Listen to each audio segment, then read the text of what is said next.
Hi, you guys. Welcome back for our daily practice questions. As always, y'all know I like to get into my introduction and disclaimer before getting started with our questions for today. So, for those of you who are familiar with me, hey, y'all. For those of you who are new here, welcome, welcome, welcome. I'm Dr. Brittany Weinstock. I am a family nurse practitioner, and I am the founder and CEO of the Nursing Studio.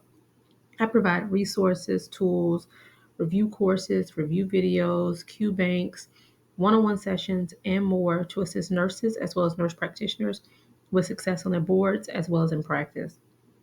I've been doing this since 2015, assisting nurses and nurse practitioners internationally with exam success.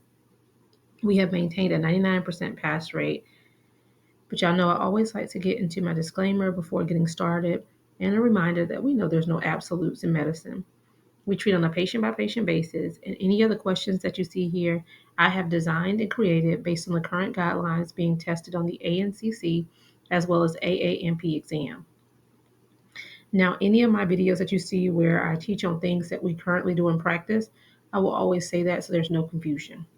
So, with that being said, let's get into question number one for today. Question number one states the nurse practitioner has completed a fundoscopic exam and notes cotton wool spots. What is the most common cause of cotton wool spots? Is it A, papilledema, B, uncontrolled diabetes, C, uncontrolled hypertension, or D, age related optic alterations? Take a moment and tell me what you got in the comments, you guys.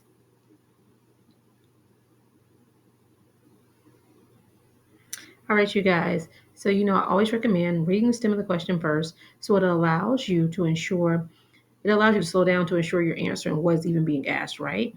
So here the stem of the question is, what is the most common cause of cotton wool spots? So see scenarios like this, the stem of the question is basically everything you need to know. That's all it's really asking. The rest of the scenario is just explaining to you that the nurse practitioner completed a fundoscopic exam. She noted cotton wool spots, but the question is asking, what is the most common cause of cotton wool spots? So remembering cotton wool spots can be secondary to hypertensive retinopathy as well as diabetic retinopathy. But the most common source of cotton wool spots is uncontrolled diabetes, the diabetic retinopathy, right? As that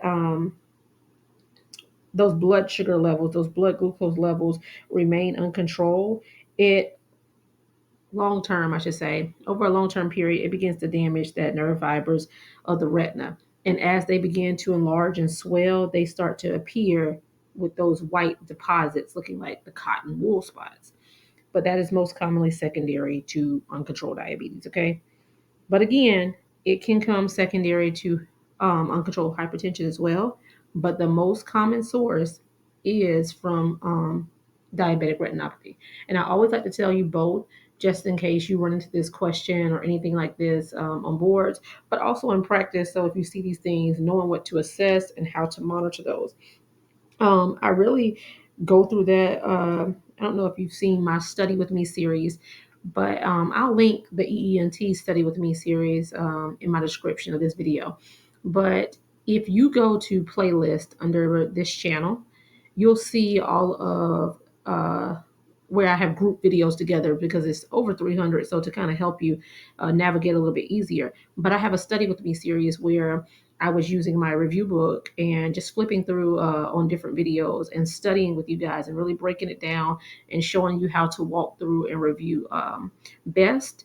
And I know I do have one where we talk about the I section of EENT with further explanation so that you can work through that. But again, remember, cotton wool spots secondary to uncontrolled diabetes and uncontrolled hypertension, but most commonly it's diabetes. Question number two, the nurse practitioner has completed a fundoscopic exam and notes AB nicking. What is the most common cause of AB nicking?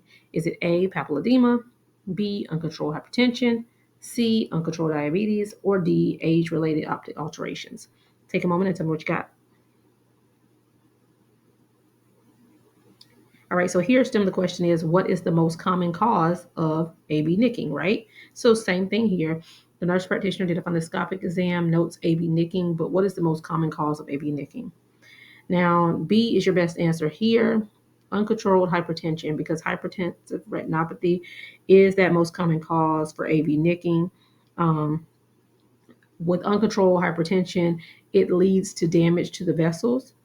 And as those arteries enlarge where they're crossing or near the veins, they compress the veins because of how enlarged they are, which gives that appearance that the arteries are nicking the veins. So that's where AV nicking, the name comes from. But uncontrolled hypertension is the most common cause for AV nicking. So B. And then lastly, question number 3, the nurse practitioner has completed a fundoscopic exam and notes copper and silver wiring. What is the most common cause of copper and silver wiring? Is it A, papilledema, B, uncontrolled diabetes, C, uncontrolled hypertension, or D, age-related optic alterations? Take a moment, tell me what you got.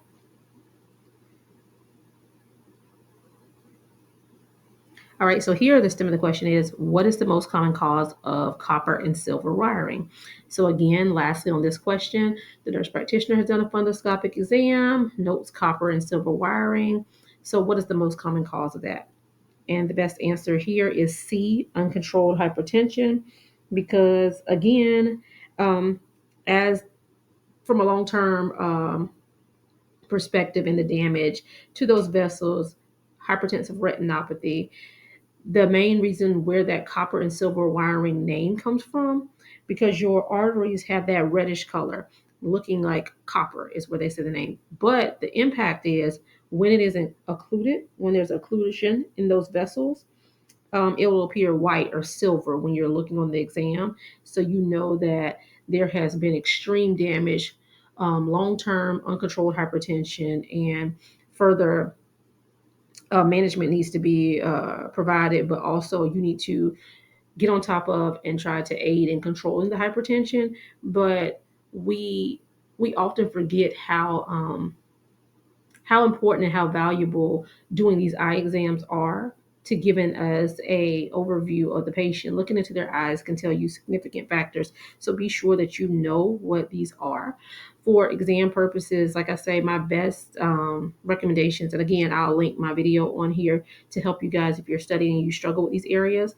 One, hypertension plays a huge role on those vessels of your eyes. So when in doubt, hypertensive retinopathy is typically a source, and you always want to look at it, because think about it, there's a lot of vessels in our eyes, and think about how hypertension, our blood pressure, affects our vessels, right?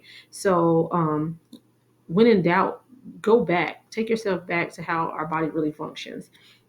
But I say this so that when you're studying, go through each, list them out, look at the way they are caused in the source, and what you as the provider should evaluate and manage and treat. Google images so that now that you have the description and you've read it and understand what it is, but now you have an image to look at it and see what it is so you can tie it together.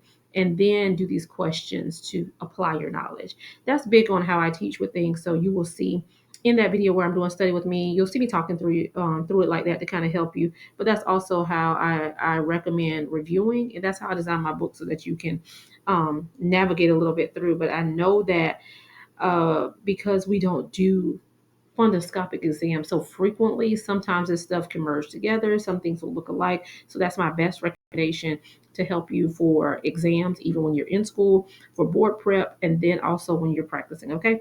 All right, you guys. I hope you found this helpful. As always, feel free to like, comment, subscribe, and share with whomever you may think may find this beneficial as well. But y'all know what to do. Make sure y'all meet me back here. If you need any of the resources that I offer, feel free to reach out to the nursing studio by giving us a call at 803 400 6864. You can also shoot a text message to this number or shoot us an email to the nursing studio, the number 1 at gmail.com. The things that I do offer are my review book. The review book comes in the ebook option or paperback. They're both linked in the bio of this channel. If you are someone who prefers to review independently, just to hit all areas, listen to videos on the go for each system, I have a self-paced review course designed for family and adult GERA preparing for both the ANCC as well as AAMP exam. That's also linked in the bio of this channel. My last 5-week intensive review cohort, this is the last one for this year. It starts September the 9th, ends October the 18th. Y'all, if you're looking for a group review, if you're struggling with structuring your studies, the accountability, staying on top of things, knowing what to study, if you get overwhelmed easily, this course is designed so that you can hit all topics, hit all areas needed, but into small increments so that you aren't overwhelmed, as well as having someone to assist you throughout. And then we also do weekly live practice questions as well as a group so that we can test your application. And then that last week, I do an individualized assessment based off of everything that you have submitted throughout the 5 weeks, feedback, and to gauge where you are so you know how to proceed after completing this class. Again, this is the last one for this year. So if you are struggling in any of these areas, go ahead and take advantage of joining us now. Again, I have 3 spaces available, and when it's capped, I'll catch y'all in 2025. But that's linked in the description of this video. So in the description, you'll see the link for the 5 week intensive review, and you'll see the Study With Me series for EENT to help you guys out.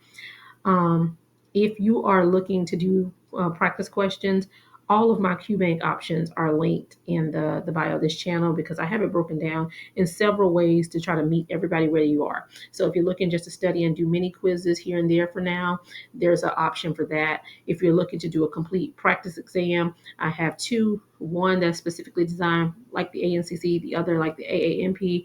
You can do either or both. And if you choose to have to utilize all of these, there's also a bundle option so that you can get all of those QBanks. All of those options are linked in the bio of this channel. When in doubt, all of the resource links are in the bio of the channel. Just go to the main page and you'll see all of the things there. If you're looking for study things, click playlist. I have broken these things down. You can get to practice questions easily. You can look at things specifically for systems. I try to group them together to make it a little bit easier to navigate.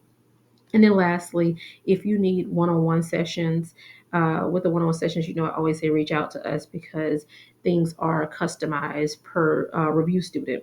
So you can either book a session for a weakness, you can book an exam readiness assessment, or book the custom package where you're provided with a pretest. And based off of the timeline that you're looking to review, I structure a study plan based off of your needs for the time frame that you had told me. I work alongside with you during that time to take you to a successful exam attempt. So those are the things that I do offer you guys. Again, if you need any of those, feel free to reach out to the nursing studio.